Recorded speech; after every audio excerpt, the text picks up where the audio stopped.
Freja is running. Her lungs are burning. Her feet are bleeding. She can no longer breathe, but she can't stop, because if she stops, they'll catch her. And she knows exactly what happens when they catch her. Behind her, there are sounds. Sounds that are not natural. Sounds that seem like voices but are distorted, wrong, as if they came from throats that were not made to speak. There are the tapping of bare feet on wet earth. There is heavy breathing. There is the sound of vines being torn. There is the sound of something very large, very strong, very hungry approaching. She turns around for a second that could be fatal, and sees them. She sees the silhouettes emerging from the darkness of the forest. She sees the muscular bodies painted red and black. She sees the eyes that gleam like burning embers. She sees the hands with raised claws, ready to tear, and she understands in that moment that she won't be able to escape, that no one will be able to escape, that everything she knew, everything she was, is about to end. She screams, a scream that echoes through the forest, a scream that is answered by dozens of other screams. Screams that seem to be coming from all sides. Screams that suggest there isn't just one predator. There are many. There are hundreds, and they are all hunting. But how did she get here? How did 7 European tourists, who just a week ago were in a luxury paradise, now find themselves being hunted like animals? How did a simple tourism advertisement turn into a nightmare that no one can wake up from? The answer lies in a remote lodge. It lies in a forest that shouldn't be visited. It lies with a tribe that has learned to use modern technology to lure its victims. And it lies in a secret that the Amazon has kept for centuries. In this video, you'll discover exactly what happened. You'll witness every moment of the horror. You'll understand why Freja is running. You'll understand why she's screaming. And you'll understand why, when it's all over, no one will ever want to visit the Amazon again. Get ready, because what you're about to hear is real, or at least, that's what the evidence suggests. Before you continue on this horror journey, I need your help. It's not complicated. It costs nothing. It's just one click. One click on the sign up button, because, creating content like this, researching, writing, producing, editing, takes hours. It takes dedication, it takes passion. And what keeps me creating is knowing that there are people like you watching, caring, wanting to know more. When you sign up, you're not just helping me. You're helping the story get told. You're helping the truth get revealed. You're helping save lives. Because, yes, sharing this story can literally save lives. So please click the subscribe button now. Turn on notifications, because the next part is coming, and you don't want to miss it. Now, let's go back to the story. Because Freja is running, and time is running out. When you're in an unfamiliar place, surrounded by people you've just met, the first thing you do is try to normalize the situation. You make jokes. You explore. You try to convince yourself that everything is fine, that there's a logical explanation for everything. And that's exactly what the 7 did that first night. Mikkel was the first to explore the inn. He was the type of person who needed to understand the spaces, who needed to know where everything was, who needed to be in control. He walked through each room, opening doors, checking if there was food in the kitchen, if there was hot water, if there was electricity. Everything was there. The inn was fully equipped. There was a refrigerator, a stove, comfortable beds, hot showers. There was even a library with books in various languages. It was as if someone had prepared everything for them, but then disappeared at the last moment. Freja, on the other hand, was fascinated. She walked through the lodge as if she were in a museum, touching everything, admiring every detail. There was indigenous art on the walls. There were exotic plants in ceramic pots. There was a decor that mixed the modern with the primitive in a way that was both beautiful and unsettling. She whispered to Mikkel, "This is incredible. It's like we're in another world." Mikkel replied, in that tone of voice he used when trying to be rational, "It's just a nicely decorated inn. There'll probably be a manager who shows up tomorrow morning with excuses about why he wasn't here when we arrived." But he didn't believe it, and Freja knew he didn't believe it. Lars was in the living room, browsing through the books in the library. He was the kind of person who believed there was a rational explanation for everything, that science could explain anything, that fear was just a chemical reaction in the brain, nothing more. He found a book about the history of the Amazon and began to leaf through it, looking for any information about the region where they were. Sofie was beside him, silent as always, just observing. Anders and Ingrid were on the balcony, admiring the view. The moon was full, and its light reflected on the water of the natural pool, creating an almost mesmerizing effect. Ingrid was leaning on Anders's shoulder, and he had his arm around her. They were still in that phase of their relationship where everything was perfect, where you believed nothing could go wrong. Ingrid whispered, "This is so beautiful, so perfect." Anders replied, "Everything is perfect when I'm with you." And then there was Kasper. Kasper was in the kitchen looking for food. He had that kind of hunger you get when you're nervous. That hunger that isn't really hunger, but rather a need to do something with his hands, to keep himself busy. He found fruit in the refrigerator. Fruit he didn't recognize. Fruit with strange colors, strange shapes. He picked one up and smelled it. It had a sweet aroma, but there was also something strange about it, something that made him hesitate before biting into it. When everyone gathered in the living room, there was a sense of relief. There was food, there was water, there was electricity, there was everything they needed to spend the night comfortably. Perhaps, they thought, everything was all right. Perhaps there was a simple explanation for all of this. Perhaps the manager would really show up tomorrow morning. Kasper opened a bottle of wine he had found in the cellar. It was an expensive wine, very expensive. He served it to everyone and made a toast, to the Amazon, to adventure, to us, who have the courage to do what most people would never do. They drank, and as the night went on, and the wine kept flowing, the tension began to ease. They started talking, they started laughing, they started getting to know each other. Mikkel spoke about his career as an architect, about how he had spent the last 5 years designing buildings that he didn't believe were beautiful.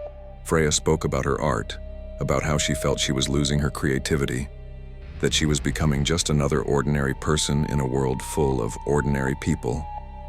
There was a sadness in her voice that no one could ignore. Lars began telling stories about his history classes, about how he tried to make his students understand that the past wasn't just dates and names, but about real people, people who were afraid, who were hopeful, who made mistakes. Sofie just watched him, with that small smile she always had, that smile that suggested she knew something no one else knew. Anders and Ingrid talked about their marriage, how they met, and their plans for the future. They wanted to travel. They wanted to have children. They wanted to live a life that was different from their parents' lives, a life that was more adventurous and meaningful. And Kasper? Kasper told jokes. Jokes about everything. Jokes about the Amazon, about the empty lodge, about how they were probably being watched by a tribe of cannibals. Everyone laughed, because it was easier to laugh than to admit that everyone was scared. As the night wore on, the wine began to take effect. People started to get tired. They began to go to their rooms. Mikkel and Freja shared a room. Lars and Sofie shared another. Anders and Ingrid had their own.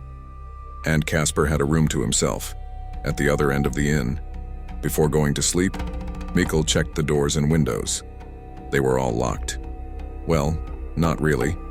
None of them had keys. None of them had locks. They just closed, but anyone could open them from the outside.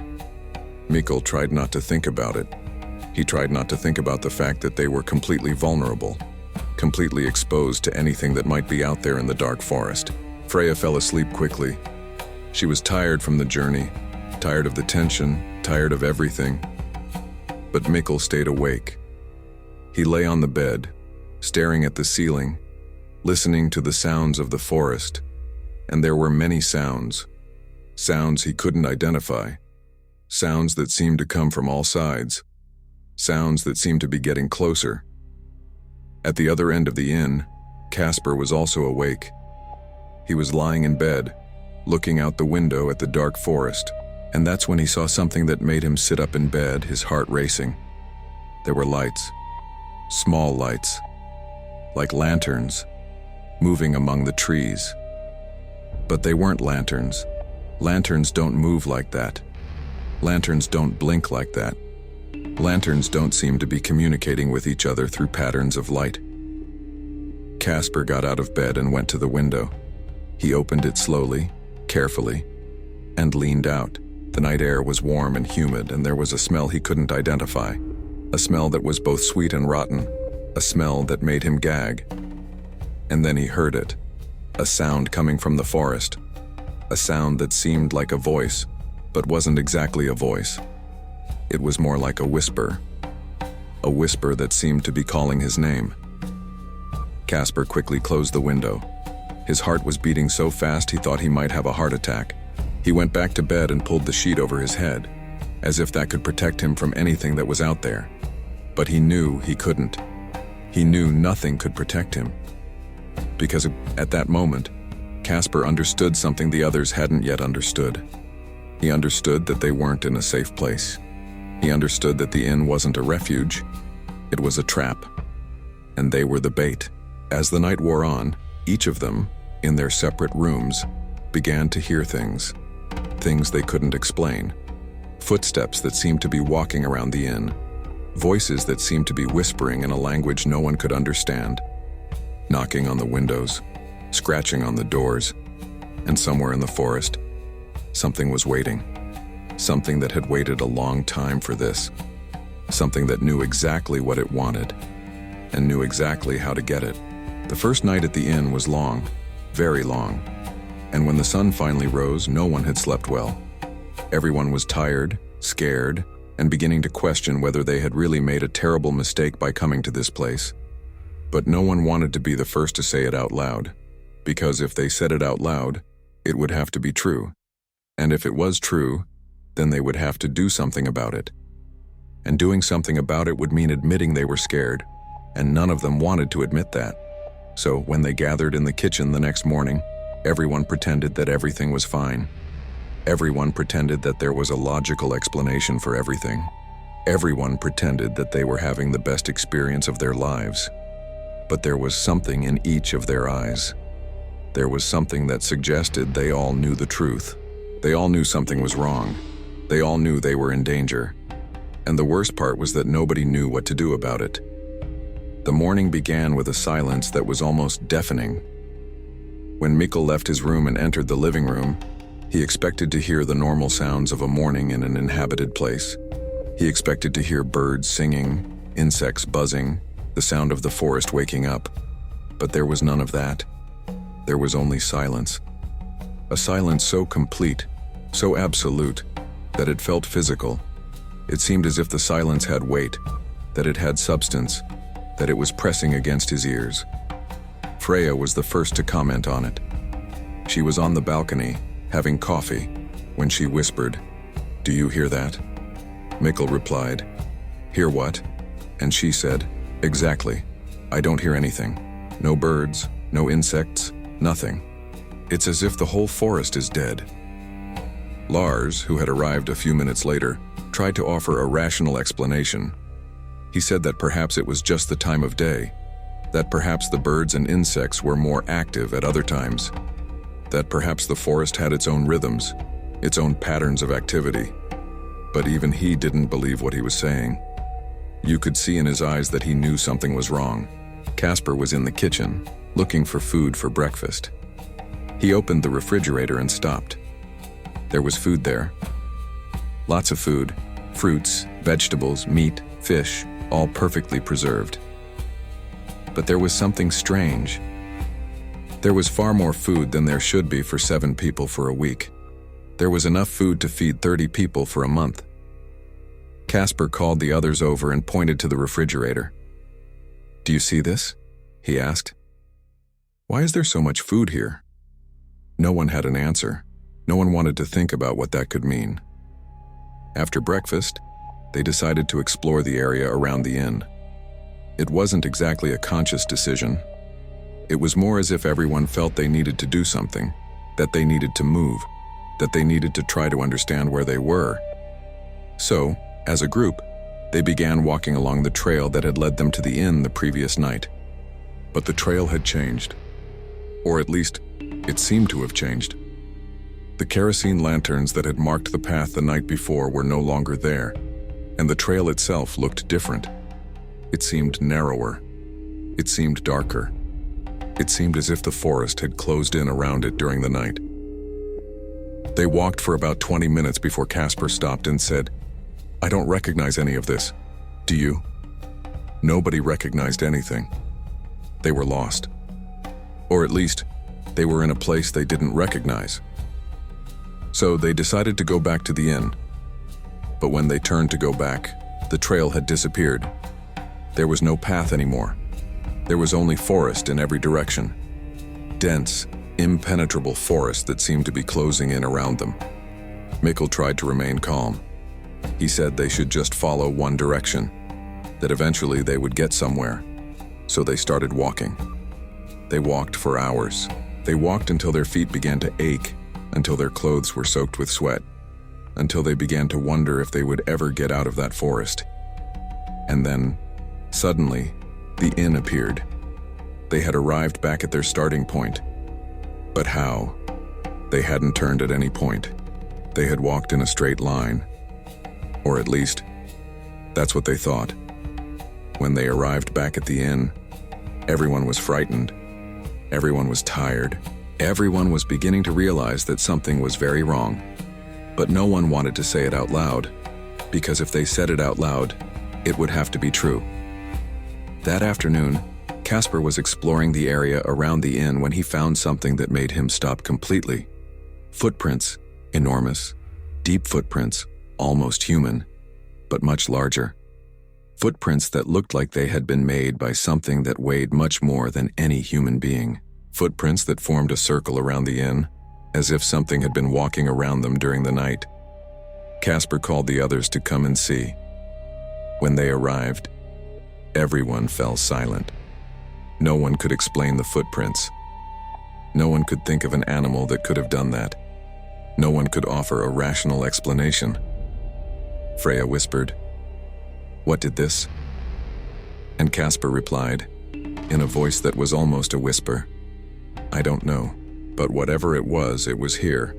It was right here, around the inn, while we were sleeping." As the afternoon wore on, other things began to happen, small things, things that could be explained. But when you put them all together, they created a pattern that was impossible to ignore. The trail lights started flashing on their own. There was no wind. There was nothing that could be making them flash. But they flashed. They flashed in a pattern that almost seemed like a code, a pattern that almost seemed to be trying to communicate something. The sounds began to appear, sounds that came from the forest, sounds that seemed like voices, but weren't exactly voices. They were more like whispers. Whispers that seemed to be calling names.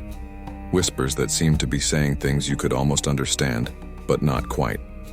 Sofie was the first to notice the whispers. She was on the balcony alone when she heard her name being called. She turned around expecting to see someone, but there was no one, only the dark forest. But the whisper continued. It kept calling her name, again and again, in a way that was both familiar and completely strange. She ran inside the inn and told the others. Lars tried to offer an explanation. He said it might just be the wind. That maybe the wind passing through the trees created sounds that resembled voices. But even he knew it was a weak explanation. Because the wind doesn't call people by name. The wind doesn't whisper in a way that's so clearly intentional. That night, when they tried to use their cell phones to call for help, they discovered there was no signal, no cell phone signal, no internet, nothing. They were completely isolated, completely cut off from the rest of the world. Kasper tried to use the radio he had found at the lodge. He turned it on and began calling for help. "Mayday, Mayday, this is Amazon Wild Experience. We need help. We are in danger." But all he received in response was static. Static that, if you listened carefully, almost seemed to be forming words. Words that seemed to be laughing. As night fell, the tension in the inn became almost unbearable. Everyone was frightened. Everyone was beginning to realize that something was very, very wrong, but no one knew what to do. No one knew how to get out of that place. No one knew what was happening. And then, just before midnight, Kasper went out to urinate. He said he would be back in a few minutes. He said it would be quick. He said there was nothing to worry about. But Kasper didn't return. Minutes turned into 10 minutes. 10 minutes turned into 20. 20 minutes turned into half an hour. And Kasper still hadn't returned. Mikkel went looking for him. He called Kasper's name as he walked around the inn. "Kasper, Kasper, where are you?" But there was no answer. Only silence. Only the dark forest. And then Mikkel saw something that made him stop completely. A sandal. Kasper's sandal. It was lying on the sand a few meters from the inn. And next to it, there was blood. Fresh blood. Blood that was still warm. Mikkel called the others. When they arrived, they all saw the sandal. They all saw the blood. They all understood, at that moment, that something terrible had happened. That Kasper had not only been lost, that Kasper had been taken. And when they looked into the forest, they saw drag marks in the sand. Marks that led into the darkness. Marks that suggested something had dragged Kasper into the forest. Something strong enough to overcome the resistance of a grown man. Something that had left a trail of blood as it dragged him. At that moment, the reality of their situation finally became clear. They were not in a safe place. They were not in a luxury inn. They were in a trap. And they were the prey.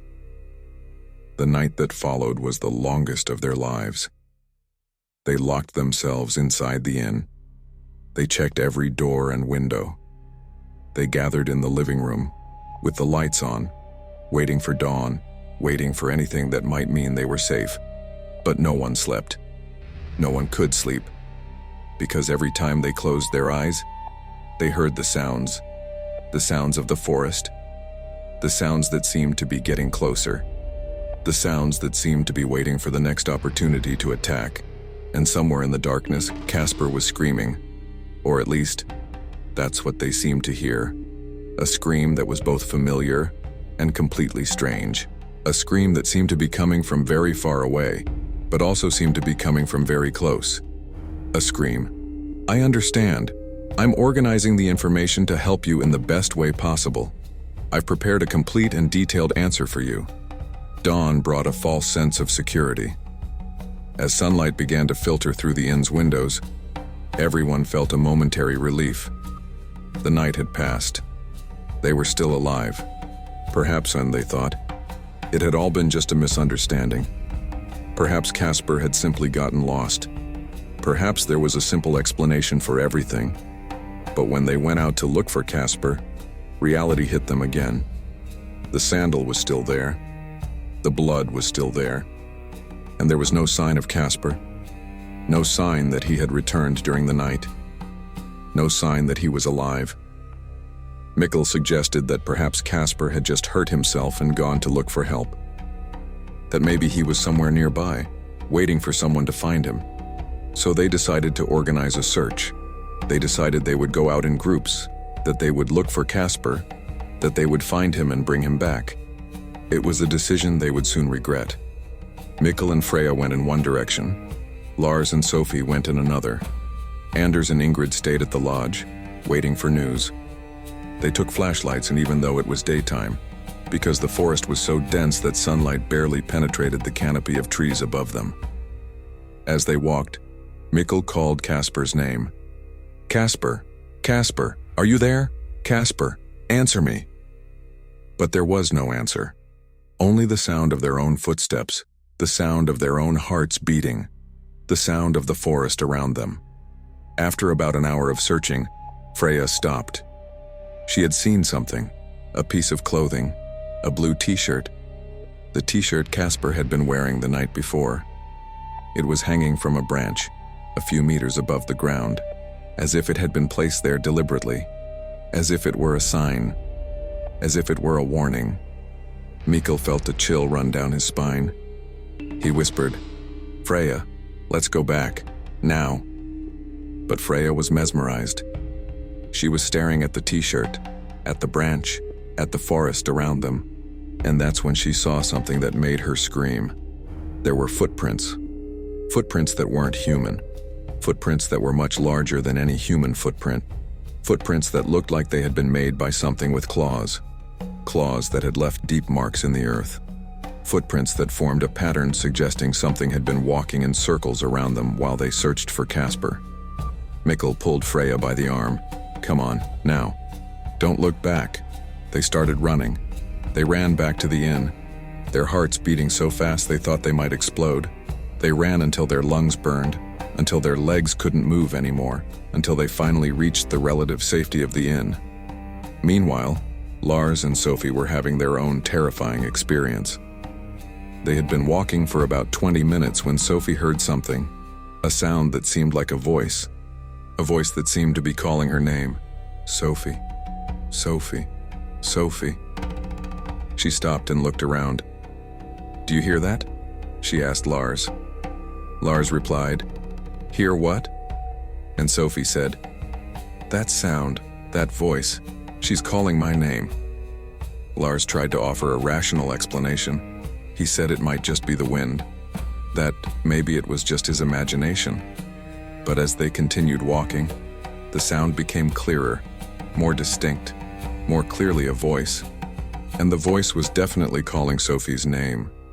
And then they saw her, a figure that looked almost human, but not quite. The figure was hanging from a tree, upside down, her hair falling like ropes. And the figure was smiling, a smile that was too wide, too broad, too wrong. Lars grabbed Sofie and started running. They ran back to the inn, the sound of the laughing figure echoing behind them. A laugh that was both familiar and completely alien. A laugh that seemed to be coming from all sides. When they arrived back at the inn, everyone was in a panic. Everyone was breathing heavily. Everyone was trembling. Everyone understood at that moment that they weren't just in danger. They were in danger from something that wasn't human. Something that was much older than them. Something that had been waiting for them. Anders suggested that perhaps they should try to return to the river, that perhaps they could find the boatman, that perhaps they could escape. So they decided to try. They decided that they would leave as a group, that they would follow the trail back to the river, that they would find the boatman, and that they would get out of that place. But when they tried to find the trail, they discovered it had completely disappeared. There were no more flashlights. There were no more marks on the ground. There was only forest. Forest in every direction. Forest that seemed to be rearranging itself as they moved, as if something were guiding them, as if something were surrounding them. They walked for hours. They walked until they lost all sense of direction. They walked until they no longer knew if they were heading towards the river or if they were just walking in circles. And then, suddenly, the inn reappeared. They had arrived back at their starting point. That night, when they tried to sleep, no one could. Because every time they closed their eyes, they heard the sounds. Sounds that seemed to be coming from all sides. Sounds that seemed to be getting closer. Sounds that seemed to be waiting for the next opportunity. And then, just before dawn, they heard something that suddenly woke them up. A scream that was clearly human. A scream that was clearly one of pain. A scream that seemed to be coming from very far away, but that also seemed to be coming from very close. Everyone ran to the balcony, and there, in the forest, they saw a figure that looked almost human, but not quite. The figure was standing in a clearing a few meters away, and the figure was holding something that looked like a body that seemed to be moving, a body that seemed to still be alive. Mikkel grabbed a flashlight and pointed it at the figure. And when the light hit the figure, everyone could clearly see what it was. It was a creature that had human features, but was clearly non-human. The creature had skin that looked like it was painted red and black. The creature had eyes that were very large, very dark, very empty. The creature had a mouth that was very large, very full of teeth. And the creature was holding Kasper, or at least, What was left of Kasper? The body was bruised, bleeding, clearly dead or very close to death. The creature was holding him as if he were a trophy, as if it were showing others what it had done. And then the creature did something that made them freeze completely. It opened its mouth and began to mimic Kasper's voice. It began to speak in Kasper's voice, saying things that Kasper had said, jokes that Kasper had told, phrases that Kasper had said, but the voice was wrong. The voice was distorted. The voice seemed to be coming from a very deep, very dark, very ancient place. And then the creature smiled, a smile that was too wide, too broad, too wrong, and it began to walk towards the inn. Everyone rushed inside. Everyone locked the doors. Everyone gathered in the living room, with the lights on, waiting for what would come next, waiting for the next creature, waiting for the next attack. Because now they knew, now they understood. There wasn't just one creature. There were many. There were many creatures out there in the dark forest, waiting for them, waiting for the next opportunity to attack, waiting for the next chance to take another one of them. And as the night wore on, the attacks began. Primitive traps appeared around the inn. Arrows flew through the windows. Camouflaged holes appeared out of nowhere. Vines tried to pull people out of the inn. Mikkel was struck by an arrow that flew through the window and hit him in the shoulder. Blood ran down his arm, staining his clothes. Freja screamed and ran to help him. She tore a piece of her shirt and tried to stop the bleeding. Lars tried to block the windows with furniture. He piled up chairs, tables, anything he could find, trying to create a barrier between them and the creatures outside. Sofie helped him, passing him things, trying to stay calm even when everything around them was collapsing. Anders and Ingrid were in the kitchen, searching for anything that could be used as a weapon. They found knives, they found bottles, they found anything that could be used to defend themselves, but they knew it wouldn't be enough. They knew that nothing would be enough. As the night wore on, the reality of their situation became increasingly clear. They were not in a safe place. They were not in a luxury inn. They were in a trap. And they were the prey. And the creatures out there, those ancient creatures, those creatures that had been waiting for them, were beginning to close in. And somewhere in the darkness, and Kasper was dead. Or at least, what was left of Kasper was dead. And he wouldn't be the last. The early morning hours were hell, a hell of sounds, screams, pain, and despair. The creatures didn't stop attacking. They kept coming, one after another, testing the inn's defenses, searching for any crack, any opening, any opportunity to get in. Arrows continued to fly through the windows. Some hit furniture, some hit walls, and some hit people. Anders was struck by an arrow that passed through a small opening he had left while trying to block a window. The arrow hit him in the thigh, and he fell to the ground screaming in pain. Ingrid rushed to help him, tearing his clothes to see the wound. The arrow had penetrated deeply, and there was a lot of blood. Sofie tried to help.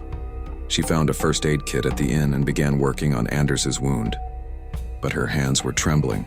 Her hands were covered in blood, and she knew there was nothing she could do that would really be enough. Because if the arrow had hit a few centimeters to the side, it would have struck the femoral artery. And if it had struck the femoral artery, Anders would have died in minutes. As the night wore on, the attacks became more coordinated. The creatures weren't just attacking randomly. They were attacking strategically. They were testing defenses. They were searching for weaknesses. They were learning. And then, just before dawn, something changed. The attacks stopped, completely, suddenly, as if someone had given a sign, as if something had told the creatures to stop. Everyone fell silent, waiting for the next attack, waiting for the next wave of violence. But there was nothing, only silence, only the dark forest. And then, as the sun began to rise, they saw something that made them freeze completely. A figure standing in the clearing in front of the inn. A figure that was much larger than the other creatures. A figure that appeared to be a soldier of the tribe. The creature was immense. It was at least 2.5 meters tall. Its skin was covered in scars. Its muscles were enormous, much larger than any human muscle. Its eyes were red, as if they were burning from within, and it was looking directly at the inn, directly at them. Mikkel whispered, "My God, what is that?" The creature began walking toward the inn. Its steps were slow, deliberate, confident, as if it knew there was nowhere to run, as if you knew they were trapped, as if you knew it was much stronger, much faster, much more dangerous than any of them. When the creature reached the inn's door, it simply pushed it open. The door, which had been reinforced with furniture, simply swung open. The furniture was pushed aside as if it were made of paper. The creature entered the inn as if it owned the place, as if it were its home. Everyone ran to the back of the inn. They ran to the rooms. They ran anywhere that might offer some protection. But there was no protection. There was no safe place. The creature pursued them, its footsteps echoing through the inn, its heavy breathing, its smell, a smell that was both animal and human, a smell that was profoundly wrong, filling every room. Mikkel tried to confront the creature. He grabbed a knife he had found in the kitchen and positioned himself between the creature and Freja. "Get out of here," he shouted. "Get out of here now!" The creature stopped. It looked at Mikkel, and then it smiled, a smile that was too wide, too broad, too wrong, and it started walking towards Mikkel. Mikkel attacked. He ran toward the creature, knife raised, screaming, but the creature was faster. Much faster. It simply raised its arm and struck Mikkel. It struck him like a fly. Mikkel was thrown against the wall with a force that left him breathless. He fell to the ground, coughing up blood. Freja screamed. She ran to Mikkel, kneeling beside him. "Mikkel, Mikkel, are you all right? Talk to me." But Mikkel couldn't speak. He was breathing with difficulty. Something inside him was broken, something that had been damaged by the impact. The creature kept walking, it kept searching, it kept hunting. Lars tried a different approach. He gathered everyone in the kitchen and said, "We need to get out of here, now. All together, we're going to run into the forest and try to find the river. It's our only chance." But when they tried to leave through the back door, they discovered there were more creatures outside, many more. There were dozens of them, maybe hundreds, waiting outside, waiting for them, waiting for the next opportunity to attack. They were forced to go back inside. They were forced to lock themselves in their rooms. They were forced to wait. Are you following this story? Are you feeling the horror? Are you understanding the truth? If you are, then you already know why this content matters. You already know why it needs to be shared. You already know why people need to know. And that's why I'm asking for your help again. This isn't a sales pitch. This isn't an advertisement. It's a genuine request from someone who cares about this work. If you haven't subscribed yet, please do so now. If you've already subscribed, please share this video with someone you think will enjoy it. Because every subscription, every share, every comment shows me that this work matters. It shows me that there are people who want to know the truth. And when you subscribe, you're not just helping me keep producing content. You're helping to create a community of people who care. A community that asks questions. A community that wants to know more. So please subscribe, share, comment. Because together, we can make a difference. Now let's get back to the climax. Because things are about to get a lot worse. And then the siege began. The creatures surrounded the inn completely. They didn't attack. They just waited. They waited outside, their eyes gleaming in the darkness, their heavy breaths echoing through the night. They waited as if they knew time was on their side. They waited as if they knew that eventually, the humans inside the inn would grow weak, would grow hungry, would grow desperate. As the days passed, the situation became increasingly desperate. The food began to run out. The water began to run out. The wounds began to get infected. Mikkel was getting worse. His breathing was becoming more difficult. His body was beginning to give up. Anders was also getting worse. The arrow had damaged something in his leg. There was an infection. There was a fever. There was delirium. He spent hours talking nonsense and shouting the names of people who weren't there, asking for help that would never come. Sofie tried to take care of them. She tried to stay strong. She tried to offer hope.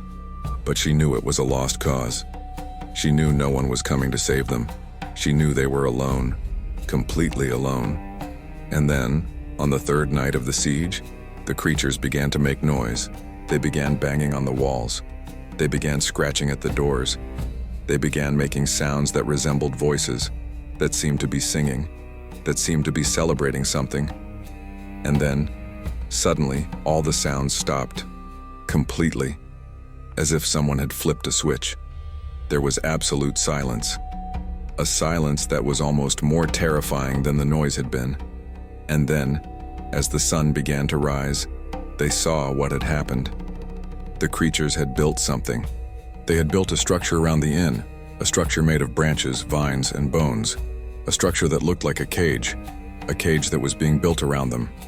Mikkel whispered, "They're imprisoning us. They're building a cage around us." And he was right. The creatures were building a cage that would be used to keep them imprisoned, a cage that would be used to keep them alive, because as Mikkel understood at that moment, the creatures didn't want to kill them, not yet. They wanted to keep them alive. They wanted to keep them imprisoned. They wanted to keep them for something, for some purpose he couldn't even imagine. And when he looked into Freja's eyes, he saw that she had understood the same thing. He saw that she knew what was about to happen. He saw that she knew they weren't being hunted. They were being raised. They were being fed. They were being prepared for something, and that something was coming. It was coming fast. And when it arrived, everything they knew, everything they were, would be destroyed forever. On the fourth night of the siege, when hope had practically vanished, when despair had become the only remaining emotion, something unexpected happened. The inn door opened, but this time, it wasn't a creature that entered. It was a man who looked almost completely human, a man who wore clothes that seemed to have been made of animal skin, a man whose eyes had that quality you see in people who have lived a long time far from civilization. He walked through the inn as if he owned the place, as if it were his home. And when he reached the living room where everyone was gathered, he simply sat down. He sat down as if it were the most natural thing in the world, as if there weren't 7 frightened, wounded, and desperate people around him. He began to speak. His voice was calm, almost mesmerizing. He spoke Portuguese, but with an accent that was very old, very strange.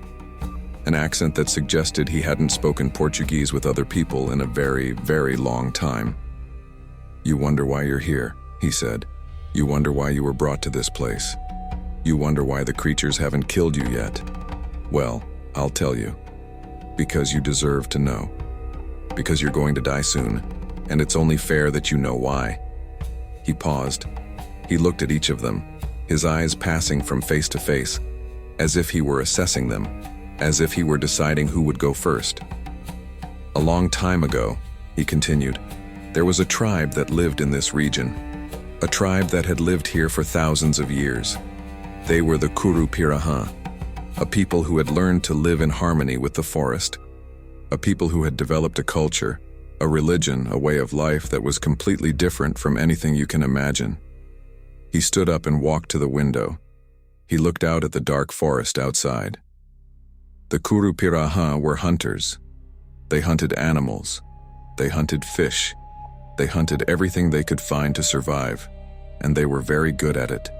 Very, very good. Because the forest was abundant. There was food everywhere. There was everything they needed.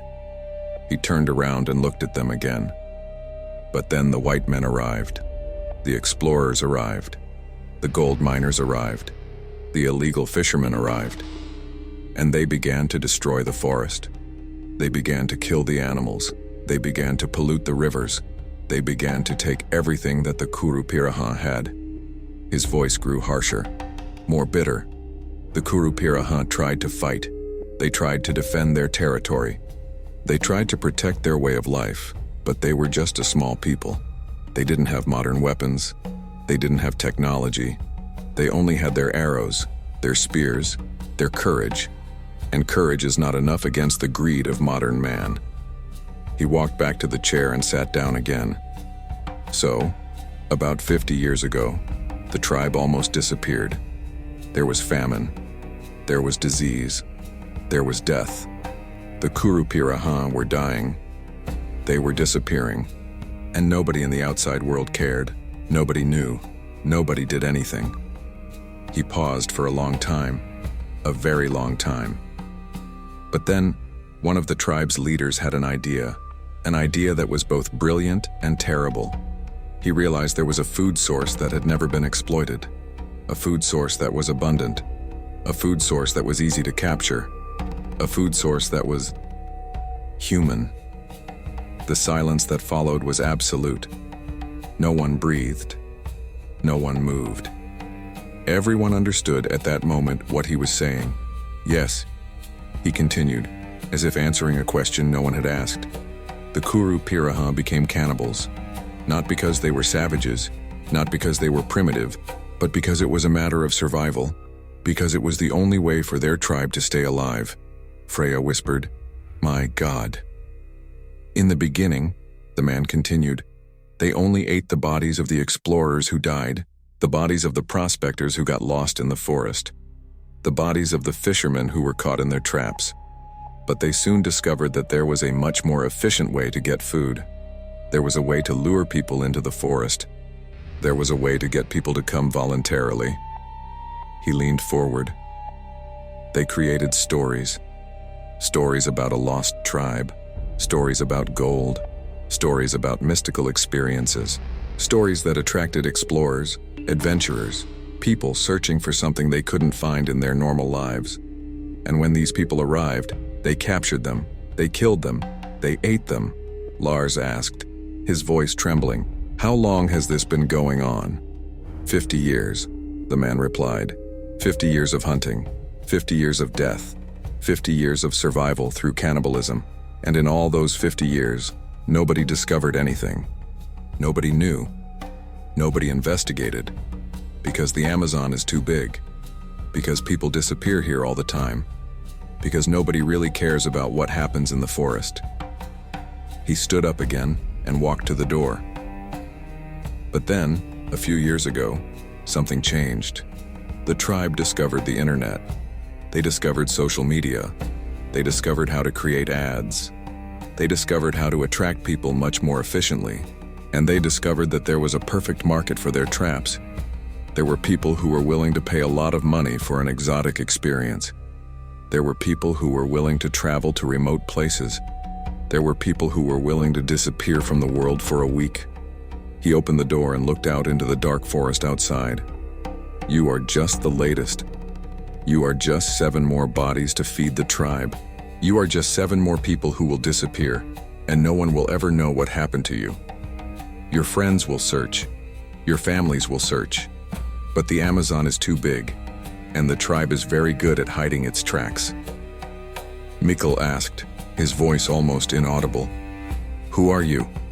Why are you telling us this? The man turned and smiled, a smile that was very sad, very tired. My name is João, he said. I was an explorer. I came to the Amazon 50 years ago in search of gold. I got lost. I was captured by the Kuru-Pirahã, but instead of killing me, they offered me a choice. They offered me the chance to join them, to become part of the tribe, to learn their ways, to become one of them. He walked back to the chair and sat down. I accepted, because the alternative was death, and I was afraid of dying. So, I accepted, and, over the years, I became part of the tribe. I learned their language. I learned their traditions. I learned to hunt. I learned to kill. He looked at them with eyes that were deeply sad. But I never forgot who I was. I never forgot that I was human. And as the years went by, as I saw more and more people being killed, as I participated in more and more cannibalistic rituals, I began to question. I began to wonder if this was really right. I began to wonder if the survival of the tribe justified the death of so many innocent people. He paused. but it was too late to question it. I had become part of the tribe. I had eaten human flesh. I had participated in their rituals. I had become one of them, and there was no turning back. Sofie asked, "Why are you telling us this? Why don't you help us escape?" João smiled again, that sad, tired smile. "Because there's no escape," he said. "Because you're going to die. Because that's how things work here. Because the tribe needs you. And because, even if I wanted to help you, I couldn't. Because I'm one of them now. Because I'm just as guilty as any of them." He stood up and walked to the door again. "You have until dawn," he said. "Until dawn, you're still alive. After that, well, after that, you'll find out what it means to be eaten alive. You'll find out what it means to be part of a ritual that's as old as the forest itself." And then he left. He went out the door and disappeared into the darkness. When he left, no one spoke. No one moved. They all just sat there, processing what they had heard, processing the horrific truth of their situation, processing the fact that they weren't just in danger. They were doomed. And as the night wore on, as dawn approached, as time ran out, everyone understood one thing. They understood that the Amazon was not just a forest. It was a place where normal rules didn't apply. It was a place where very ancient things still lived. It was a place where death was only the beginning. Dawn arrived like a death sentence. When the first rays of sunlight began to filter through the inn's windows, everyone knew it was the end. They knew time had run out. They knew the ritual was about to begin. The creatures began to move. They began to gather. They began to make noises that sounded like chants.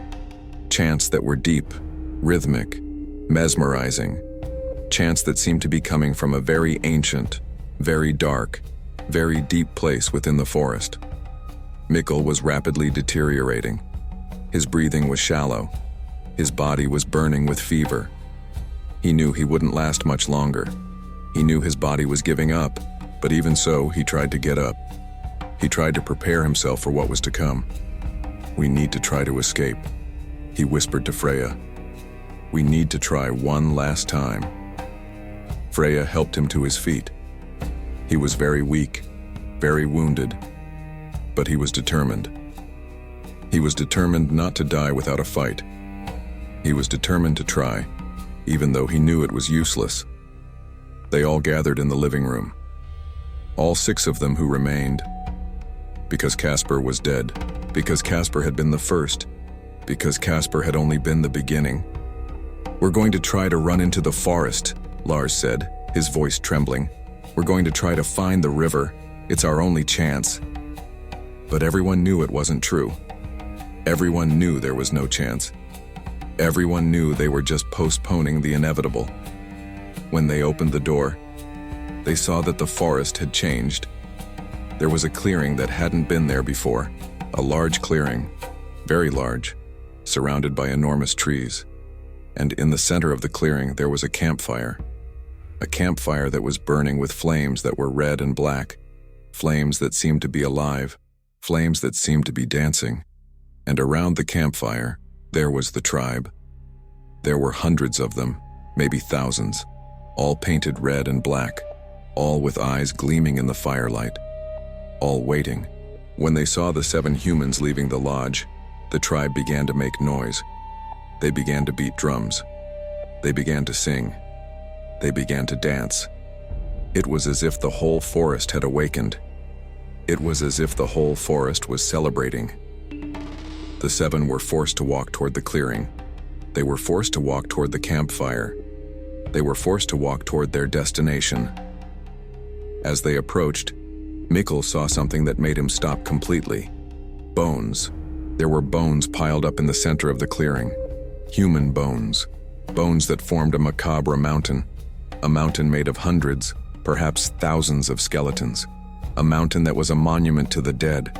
A mountain that was proof of 50 years of death. "My God," Freja whispered. "How many people?" Nobody answered. Because nobody wanted to know the answer. When they reached the center of the clearing, They were separated. The men were taken to one side. The women were taken to the other. They were stripped. They were painted with the same red and black that the tribe used. They were prepared. And then the ritual began. The drums began to beat faster. The chants grew louder. The dancing became more frenetic. It was as if the entire tribe was in a trance. It was as if the whole tribe was connected to something very ancient, very powerful, very dark. And then, suddenly, everything stopped, completely. The drums stopped, the chanting stopped, the dancing stopped. There was only silence. And in that silence, a figure emerged from the forest. A figure that was much larger than any other creature they had ever seen. A figure that seemed almost divine. A figure that appeared to be the leader of the tribe. The creature was at least 3 meters tall. Its skin was covered in scars and tattoos. Its eyes were red, very red, as if they were burning from within. Its teeth were very large, very sharp, very yellow, and it was looking directly at Mikkel. Mikkel felt a chill run down his spine. You felt his heart racing. He felt like he was about to die. The leader began walking toward Mikkel.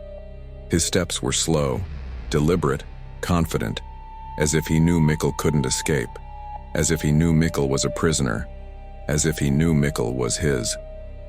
When the leader approached Mikkel, he raised his hand.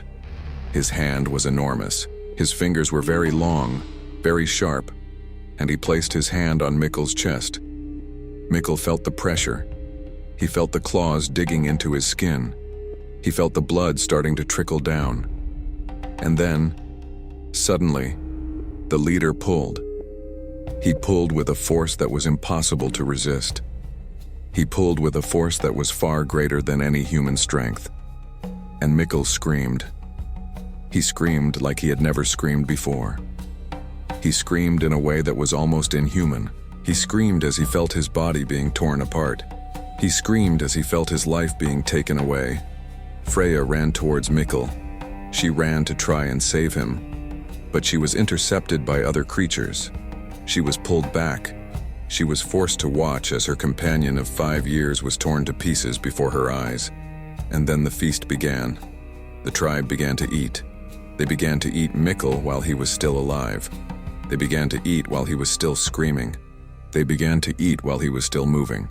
It was a horror that was impossible to describe. It was a horror that was impossible to comprehend. It was a horror that was impossible to survive psychologically. Freja tried to close her eyes. She tried not to see, but the creatures forced her to see. They forced her to watch. They forced her to understand what was about to happen to her.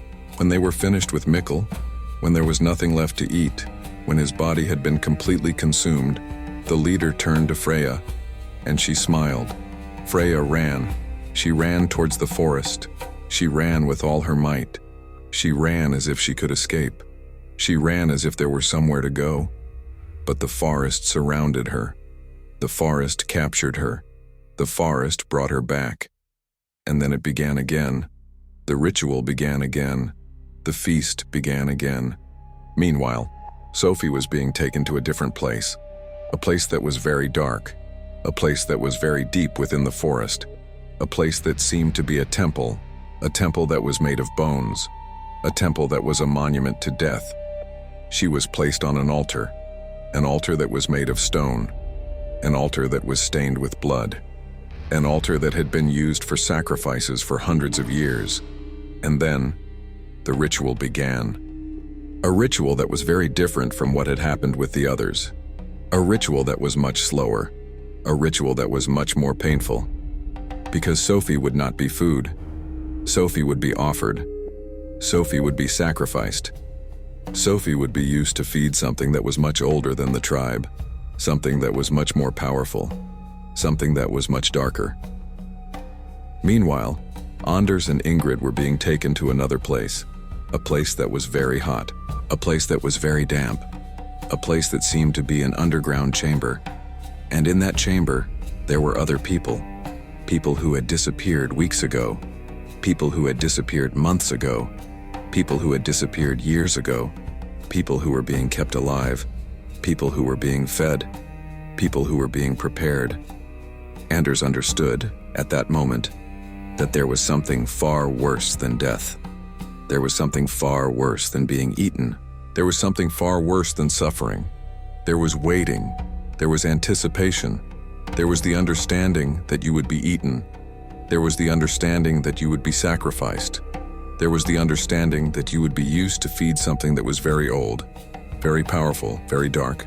And as the days passed, as Anders and Ingrid were kept in that dark chamber, as they saw other people being taken away, as they heard the screams, as they understood what was happening, they began to lose hope.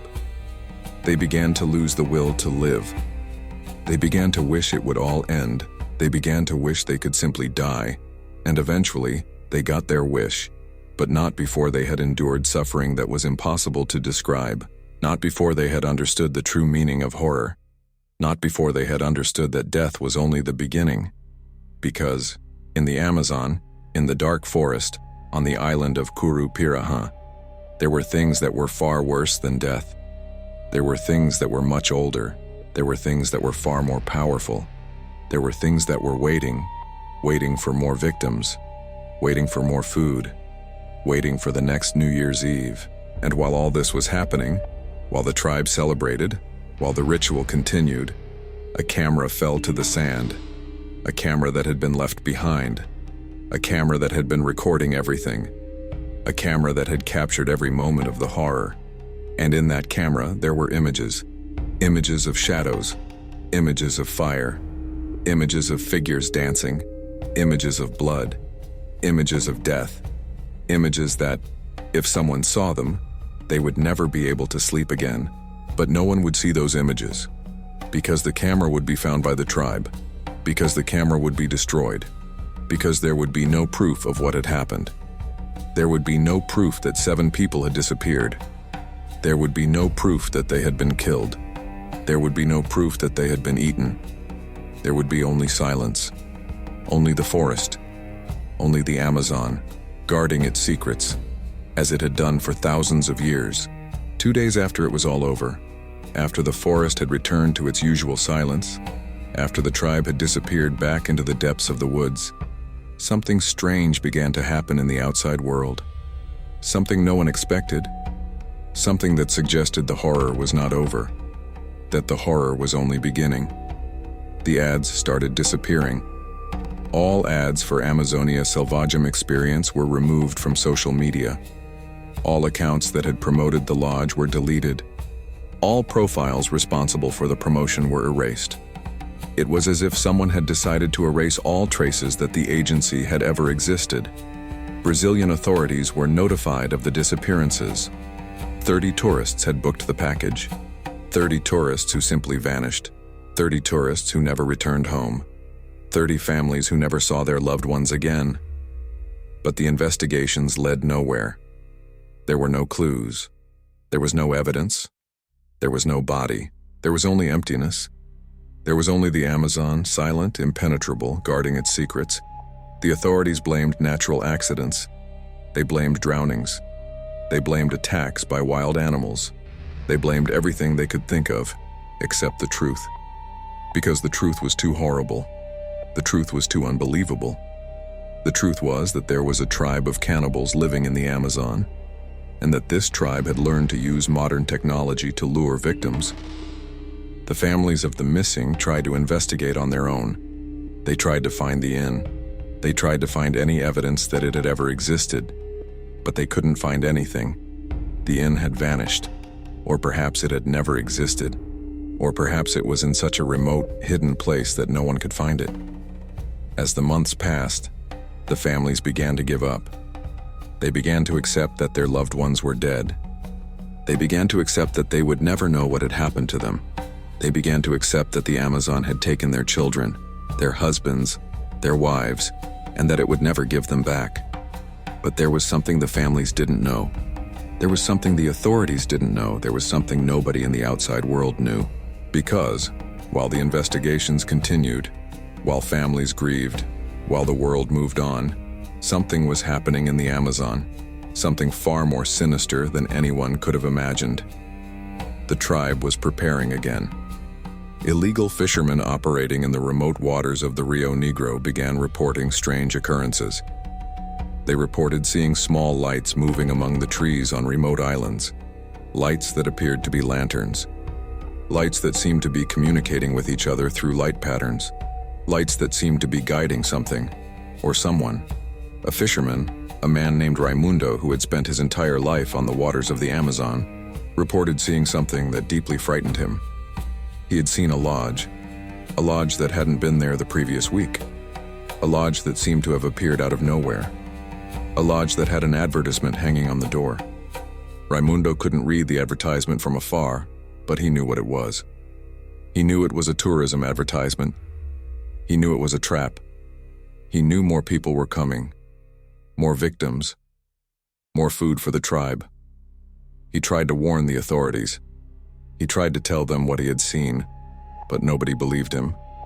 Nobody took him seriously, because Raimundo was just an illegal fisherman, because Raimundo lacked credibility, because Raimundo was easy to ignore. So Raimundo did the only thing he could do. He began navigating the waters of the Amazon, searching for the lodge, searching for the tribe, searching for any evidence that what he had seen was real. And after weeks of sailing, after weeks of searching, after weeks of getting lost in the dark waters of the Rio Negro, he finally found her. The inn was there, exactly as he had seen it. But there was something different. There was something new. There was a new advertisement hanging on the door, an advertisement that was written in several languages, an advertisement that was very professional, an advertisement that was very attractive. Raimundo approached carefully. He read the advertisement, and his heart almost stopped. Mystical Amazon Expedition. Celebrate the new year in a place no one else knows. Only 30 places, only 1 week, only one chance to truly live. Special price, $4,500 per person. It was a new advertisement. It was a new agency, but it was the same trap. It was the same bait. It was the same death. Raimundo tried to destroy the advertisement. He tried to burn down the inn. He tried to do anything he could to stop more people from being drawn to that place. But when he tried to get closer, he was surrounded by creatures that came out of the forest, creatures that captured him, creatures that took him inside the inn. And Raimundo disappeared. He disappeared like all the others. He disappeared without a trace. He disappeared to feed the tribe. But before disappearing, Raimundo managed to do one thing. He managed to send a message. A short, desperate message to a friend. A message that said, "They're coming back. The inn is coming back. More people will disappear. Warn someone. Warn." The message was cut off. But it was enough. It was enough for his friend to know that something was happening. It was enough for his friend to try to alert the authorities. But, again, nobody believed it. Because it was just a message from an illegal fisherman. Because it was just a horror story. Because it was too easy to ignore. And as the months passed, as the end of the year approached again, as the holiday season began once more, the ads started appearing again. Different ads, different agencies, different names, but always the same promise, always the same bait, always the same death. Wild Amazon experience, mystical Amazon expedition, Amazon rainforest premium tours, exclusive Amazon experience. The names changed, the prices changed, but the essence was always the same. And people kept responding. They kept booking. They kept disappearing. Because there is something profoundly appealing about the idea of disappearing. There is something profoundly appealing about the idea of getting lost in a wild place.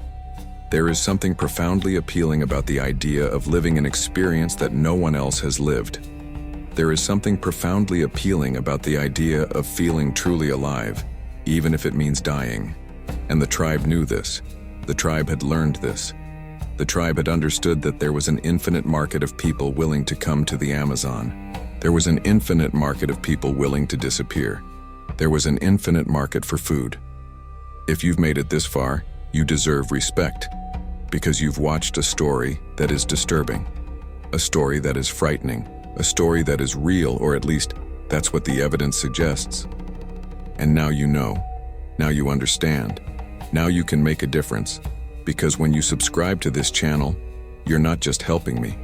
You're joining a community of people who care, people who want to know the truth, people who want to make a difference. Thousands of people have already signed up. Thousands of people are already sharing these stories. Thousands of people are already helping to save lives. And you can be one of them. All you have to do is click, one click. That's all. Because there are more stories to come. There are more mysteries. There are more truths that need to be revealed. And I can't do it alone. I need you. I need your subscription. I need your support. So please, if you haven't subscribed yet, subscribe now. If you've already subscribed, share this video. Because together, we can make a difference. Together, we can reveal the truth. Together, we can save lives. So every year, at the end of December, when the holiday season arrived, when people were looking for something special, when people were willing to risk everything for an unforgettable experience, the ads reappeared. The ads that promised the most incredible New Year's Eve of their lives. The ads that promised an experience they would never forget. And the people responded, and the people disappeared, and the tribe ate. It was a cycle that had begun 50 years ago, a cycle that would continue for another 50 years, a cycle that would continue as long as there were people willing to come to the Amazon, a cycle that would continue as long as there were people willing to disappear. And that night, while you're watching this video, while you're listening to this story, while you're sitting comfortably in your home, there are people all over the world who are seeing these ads. There are people who are being lured in. There are people who are reserving their seats. There are people who are preparing to disappear, and they have no idea what awaits them.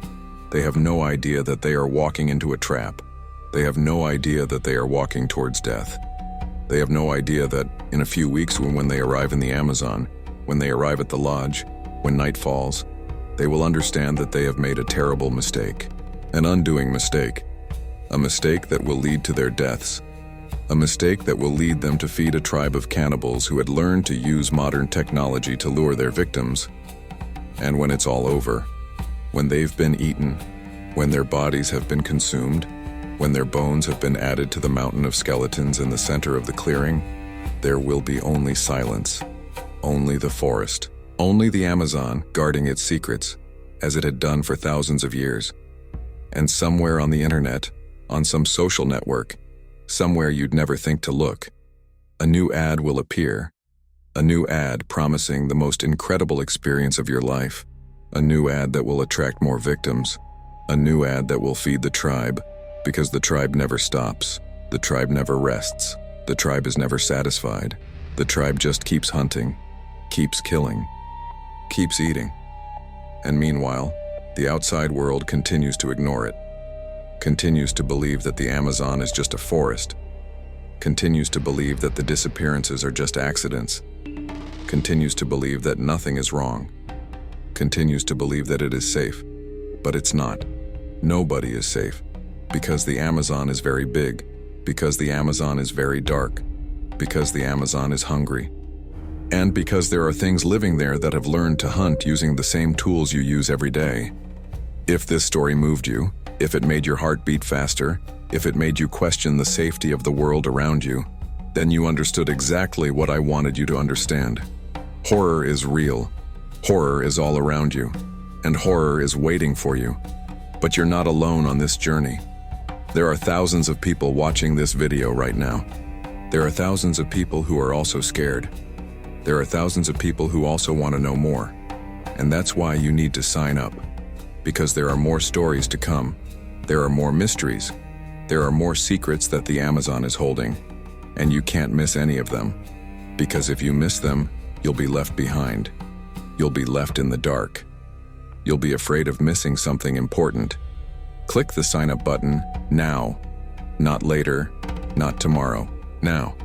Because when the next story is published, you'll want to be one of the first to know. You'll want to be one of the first to watch. You'll want to be here when the truth is revealed. Turn on notifications, because YouTube won't let you know when I upload a new video.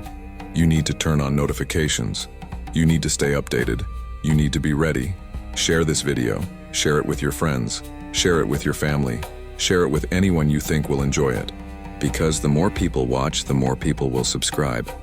And the more people subscribe, the more stories I'll be able to tell. Leave a comment below. Tell me what you thought. Say if you believe the story is real. Say if you think more people are disappearing right now. Say, I want more, if you want to know what happened to the other missing tourists. Because your comments motivate me to create more content. Your comments show me that you care. Your comments show me that this story matters. Like this video. One simple click. It helps the algorithm. It gets more people to see it. It helps spread the truth. Because while you're here, while you're watching this video, there are people in the Amazon being hunted. There are people responding to false advertisements. There are people on the verge of disappearing. And you can help save lives by sharing this story. You can help save lives by subscribing. You can help save lives by turning on notifications. Don't ignore this. Don't put it off. Do it now. Because the next part is coming. And you don't want to miss it. You don't want to be left behind. You don't want to be the one who didn't know. Subscribe. Turn on notifications. Share. Comment.